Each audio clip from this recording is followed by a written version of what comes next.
Hello friends, welcome to fit and fine group. आजचा topic आहे important health tips. तर जाणून घेऊयात आपल्या काय काय इम्पॉर्टंट हेल्थ टिप्स आहेत. First, never take your medicine with cold water. कधीही तुमचं मेडिसिन तुम्ही कोल्ड वॉटरमध्ये घेऊ नका. ते शक्यतो साध्या पाण्यातच घ्या, कारण कोल्ड वॉटरमुळे तुम्हाला ॲसिडिटी होऊ शकते. Don't eat heavy meals after 8 PM maximum. 8 वाजताच्या नंतर संध्याकाळी मोस्टली तुम्ही हेवी मील घेऊ नका, कारण ते डायजेस्ट व्हायला तुम्हाला वेळ लागतो आणि मग आपल्या बॉडीला रेस्ट मिळत नाही प्रॉपर रीतीमध्ये आणि मग आपलं वजन वाढण्याची शक्यता असते. Drink more water in the morning, less at night.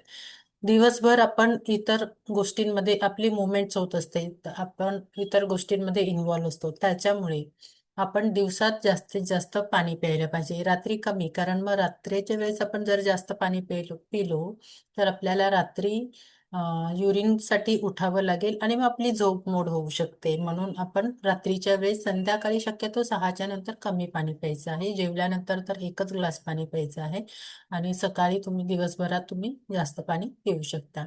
Best sleeping time from 10 PM to 4 AM.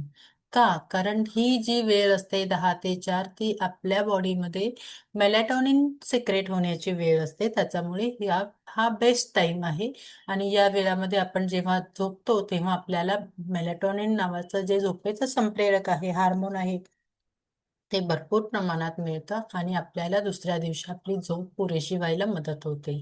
Don't lie down immediately after taking a meal.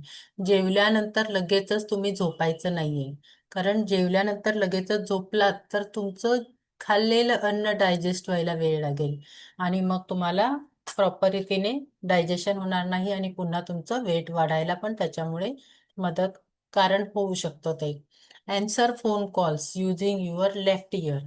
Phone डाव्या कानानेच उचलावा असं का म्हणतात? कारण जेव्हा आपण फोन डाव्या कानाने घेतो तेव्हा आपला मेंदूचा उजवा भाग, राईट ब्रेन, हा सक्रिय होतो. हा उजवा मेंदूचा भाग भावना समजून घेण्यासाठी, समोरच्याच्या आवाजातील भावनांचा अंदाज घेण्यासाठी आणि सर्जनशील विचार आणि अंतर्ज्ञान हे जाणून, म्हणजे जेव्हा आपण डाव्या कानाने फोन घेतो तेव्हा आपण समोरच्याशी भावनिक पातळीवर जास्त जोडले जातो. त्याचे बोलणे अधिक नीट समजते आणि संवाद जास्त सौम्य आणि जिव्हाळ्याचा होऊ शकतो. We will never meet again. We will never meet again, so make sure you follow us. आणि जर आपण पुन्हा भेटलो तरी पण तुम्ही या गोष्टी फॉलो करायला हवे. So this is for today.